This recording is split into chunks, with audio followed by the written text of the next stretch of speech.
এখানে private members রেজলিউশনে সম্মানিত বিধায়ক ইসলাম উদ্দিন মহোদয় যে বিষয়টা এনেছেন, এই বিধানসভা সর্বসম্মতভাবে প্রস্তাব করছে যে রাজ্যের বিদ্যালয় সমূহে শিক্ষকের চরম সংকট নিরসনে টেট পরীক্ষায় উত্তীর্ণ সমস্ত যুবক যুবতীদের অতি শীঘ্র শিক্ষক পদে নিয়োগপত্র প্রদান করা হোক। যে বিষয়টা এনেছে, দেখা গেল মাদ্রাসার বিষয়ে চলে এলো, এসএস এর বিষয়ে চলে আসলো, এখানে ড্রপ আউটের বিষয়ে চলে আসলো, আর মাননীয় বিধায়ক গোপাল বাবু আবার টিটিডিসিতে ঢুকে গেলেন। তো এইগুলো আমি অবাক হই এক এক সময়, একই বিষয় যেগুলো অলরেডি আলোচনা হয়েছে এবং একবার নাই, আমি মানে অদ্ভুত লাগে যে যে বিষয়গুলো প্রতি অধিবেশনে আলোচনা হয়। ড্রপ আউটের বিষয়ে 0%, আমি কিছু এই বিধানসভার মধ্যে কিন্তু আমি বলেছি যে প্রাইমারি সেকশনে 0% আমরা ড্রপ আউট হয়েছে, বলা হয়েছে একবার। এগুলো নিয়ে আমনে আবার মুশকিলটা না না না না একটু বসেন 0% ড্রপ আউট আছে, এগুলো বলা হয়েছে।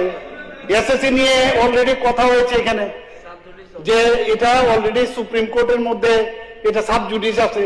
তা আবার একই জিনিস যদি বারবার বলা হয়, এখানে আজকে টিটিএডিসির মধ্যে বারবার কথা হয়েছে যে ওখানে যে টিচার্স এবং পেশেন্ট যে রেশিও, সেখানে আমরা দেখা গেছে অলওয়েজ বেটার দেন যে কোনো রাজ্যে, কিন্তু ওইখানে রিঅর্গানাইজেশনের বিষয়ে এই বিষয়ে কথা হয়েছে বারবার।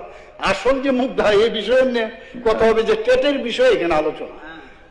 এগুলো আনলে কি হয়, এগুলো আনলে খালি মানে আমি বলার একটু মানে এক্সটেন্ড করার জন্য এটা বলা, কিন্তু আসলে আর ঠিক জায়গায় আমরা কিন্তু আসতে পারছি না। আননেসারি এটা পলিউটেড করা। আমাদের সরকার সবসময় আমরা চাই যে গুণগত শিক্ষা, এখানে মাননীয় বিধায়ক ইসলাম উদ্দিন মহোদয় যেভাবে কনসার্ন, যেখানে আমাদের গুণগত শিক্ষার খুব প্রয়োজন, আমরাও চাই। এবং সেই কারণে আজকে যে টেট পরীক্ষার মাধ্যমে আমরা কিন্তু সমস্ত টিচার্সকে আমরা নিচ্ছি। আজকে টেট পরীক্ষার যে মেইন উদ্দেশ্য, যে টিচার্স এলিজিবিলিটি টেস্ট, সেটার মেইন যে উদ্দেশ্য, এটা এনসিটির মাধ্যমে, কিন্তু এটা এরকম না যে আমরা করে ফেলছি, তাদের national council for teachers education. এবং সেই সম্পর্কে আমাদের টেটের সম্পর্কে আগে আইডিয়া থাকতে হবে, আসলে টেটটা কি। আমরা টেট পাস করলে মনে করি যে আমরা চাকরি মাস্ট, এটা একটা ইলিজিবল হলো সে চাকরির জন্য। আমাদের মধ্যে একটা ভ্রান্ত ধারণা যে টেট পাস করেছে, পরে ওই টেট যারা আছে রাস্তায় নেবে যে আমি পাস করেছি আমাকে চাকরি দিচ্ছে না, এটা এরকম না। কিন্তু এটা একটা এলিজিবিলিটি টেস্ট। আমি আরো বিস্তারিত আপনাদের সামনে আমি বলবো টেট 1, টেট 2 এবং তাদের কি বিষয়টা, এটা আমার মনে হয় সবার জানা প্রয়োজন। এই যে আপনার এনসিটি যে নির্দেশনা, নিম্ন বুনিয়াদী মানে ক্লাস 1 থেকে ক্লাস 5 পর্যন্ত, এবং উচ্চ মাধ্যমিক যে আছে সেটা হচ্ছে 6 থেকে 8।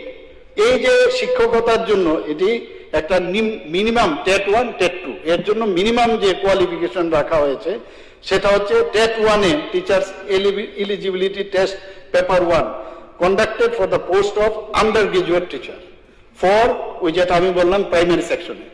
আর টেট 2 হচ্ছে teachers eligibility test paper 2 conducted for the post of graduate teacher for upper primary, ওই 6 থেকে 8 পর্যন্ত। তো এখানে আমরা অনেক সময় এটা কিন্তু পাস করলো আইনি, কিন্তু আইন কিন্তু বলছে না you are bound to give them, যে তাদের চাকরি দিতে হবে। তো এলিজিবল হয়ে গেল, কারণ যে এখন রুলস আগে যেভাবে 10,323 চাকরি দিয়েছে, এখন তো আর সেভাবে দেওয়া যাবে না এখন। কাজে এই টেট পাস করতে হবে, কিছু রুলস রেগুলেশন করছে তার মাধ্যমেই।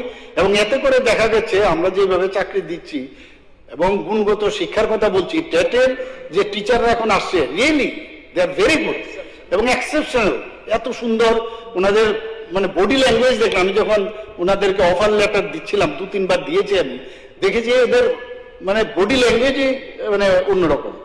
কাজে আগামী দিন আমাদের যে শিক্ষার যে মান আমরা যেটা বলছি সেটা খুবই দরকার। এখানে এই টেট নিয়ে সবসময় একটা আন্দোলন করার বা করানো হয়, তো এটা আমার মনে হয় যে আমরা তো টিচার যেহেতু কম আছে, তো আমরা নিশ্চয়ই আমরা পর্যায়ক্রমে এটা একটা ধারাবাহিকতা আছে, সেইভাবে আমরা কিন্তু করে যাচ্ছি। এবং এখানে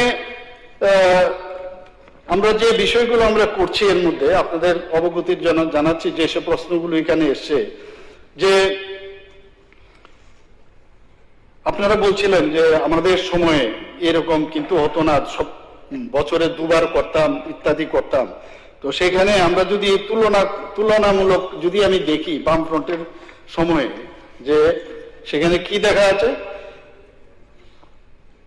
যে বিগত সরকার অর্থাৎ 2015 সাল থেকে 2018 মার্চ মাসের আগের পর্যন্ত TET 1 TET 2 teachers eligibility test যেটা হয়েছে পেপার 1 পেপার 2, সেখানে মাত্র যারা উত্তীর্ণ হয়েছে 75% আপনারা নিয়েছেন, 75% তাদেরকে অ্যাবজর্ব করেছেন। আর অন্যদিকে আমাদের সরকার 2018 সালে যখন আসলো 6টি টেট 1 টেট 2 পরীক্ষা আমরা নিয়েছি। দেখা গেছে এই কাল পর্বে উত্তীর্ণ প্রার্থীদের প্রায় 78% প্রার্থীকে আমরা কিন্তু এই চাকরির সংস্থান আমরা দিয়েছি। তাহলে আপনি এটা বলতে পারবেন না যে আমাদের সময়ে আর সবসময় বেশি দিয়েছেন, এটা কিন্তু এখান থেকেই বোঝা যায়। আজকে যারা টেট পাস করেছে, আমরা সবসময় চাই যে আমাদের যে খামতিগুলো আছে, আমাদের গ্যাপ ভ্যাকেন্সিগুলো আছে, তাদেরকে যখনই, কারণ এখানে ফিনান্স ডিপার্টমেন্টেরও বিষয় আছে এবং ফিনান্সের থেকে যদি সেইভাবে আর্থিক সাহায্য হয়, তো এটা যা প্রসেস, সেই প্রসেসে আমরা কিন্তু বারবারই আমরা সেটা নিচ্ছি। কিন্তু বারবার যদি আমরা বলি যে না আমরা টেট পাস করেছে তাদেরকে চাকরি আমরা দিতে হবে, সেই বিষয়টা এরকম না, আমরা কিন্তু দিচ্ছি সেইভাবে। রাজ্য সরকার সবসময় চায় মেধাবী ও যোগ্য প্রার্থীরা বিদ্যালয়ে নিযুক্ত হোক এবং সেই নিযুক্তি সর্বদা শূন্য পদ, একটা তো অর্থ দপ্তরের আছে, আবার শূন্য পদের উপরও ডিপেন্ড করে, এবং এই অর্থ দপ্তর যখন মঞ্জুরি হয় তখনই সেটা সম্ভব হয়। এখানে আরেকটি বিষয় উল্লেখ করা প্রয়োজন, যারা যখনই রাজ্যের চরম সংকটের কথা এখানে বলা হয়েছে, যা পুরোপুরি সঠিক নয়, এরকম বিষয় না। সামগ্রিক প্রেক্ষিতে অনুধাবন করলে দেখা যায় যে কিছু কিছু টিচার এখন অবসরে গেছে, অবসর যখন যায় তখন অবসরে গেল আর সাথে সাথে কালকেই তাকে আরেকজনকে ফিল আপ করে দেবে, এরকমটা হয় না। তো কিন্তু একদম এক্সট্রিম অবস্থা হয়ে গেছে যে টিচার নেই এরকমটা না, কিন্তু পরিস্থিতি এরকম হয়নি, স্বল্পতা রয়েছে কিন্তু ভয়াবহ আকার কিন্তু ধারণ করেনি।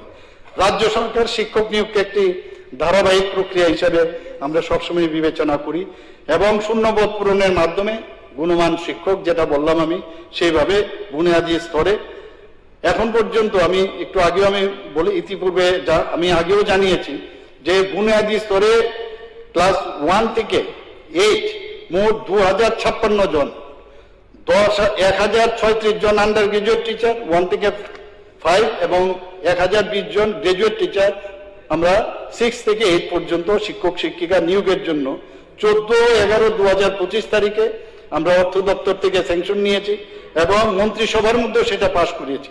তো এই সিদ্ধান্তের পরিপ্রেক্ষিতে টিচার্স রিক্রুটমেন্ট বোর্ড, যেটা তাদের নিকট আমরা রিকুইজিশন লেটার আমরা প্রেরণ করেছি এবং যোগ্য যারা প্রার্থী তারা যে প্রার্থীর সাপেক্ষে অত্যন্ত দ্রুততার সাথে তাদেরকে আমরা নিযুক্তি দেব। আমরা আরেকটা বিষয় আমার মনে হয় এটা আমার এখানে বলা উচিত, যদি TET 1 teachers eligibility test paper 1 ও টেট 2 পরীক্ষার সঙ্গে, যেটা আমি বললাম যে এটা কিন্তু যে শিক্ষক স্বল্পতা দূরীকরণের প্রশ্নে মধ্যশিক্ষা অধিকারের সেকেন্ডারি এডুকেশনের অধীনে নিয়োগ সংক্রান্ত বিষয় নিয়েও হাউসকে অবগত করানো উচিত।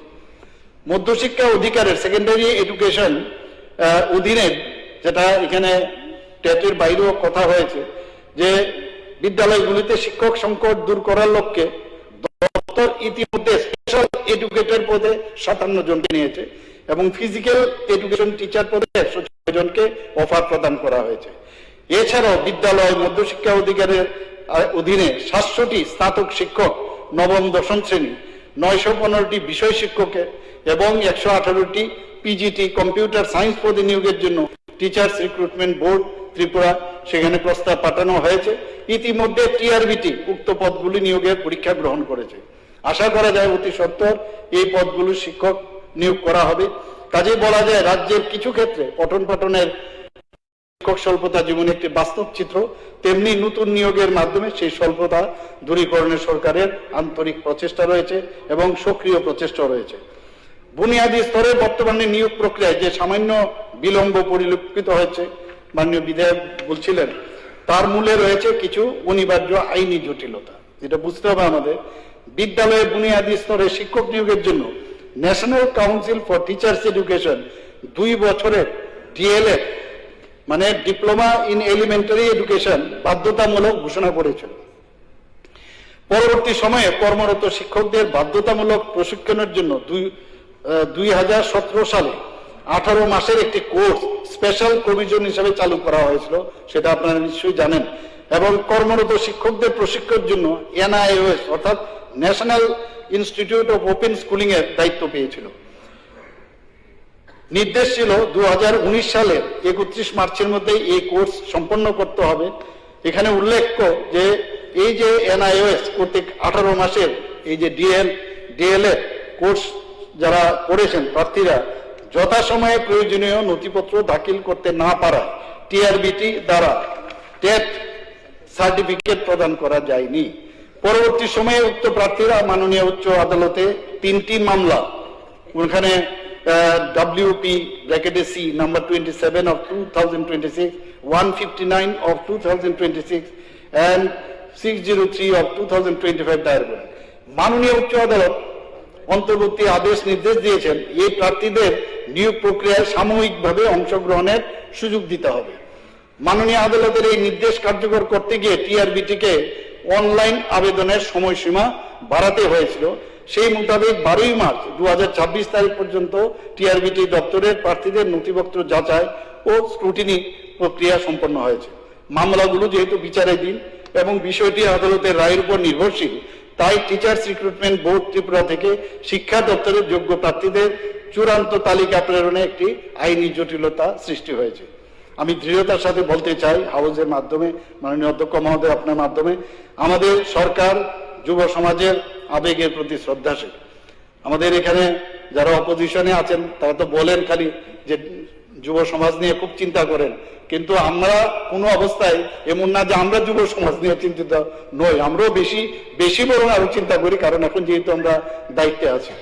বুনিয়াদী শিক্ষার অধিকার সুনিশ্চিত করতে এবং বিদ্যালয়গুলিতে যাতে শিক্ষক সংকট আরো তাড়াতাড়ি করে মোচন করা যায় তার জন্য আমাদের সরকার বদ্ধপরিকর। শিক্ষক সংকট নিরসন এবং যোগ্য বেকারদের কর্মসংস্থান, এই 2 সংকল্পেই আমাদের সরকার অবিচল।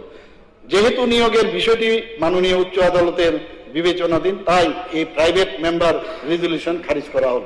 ধন্যবাদ।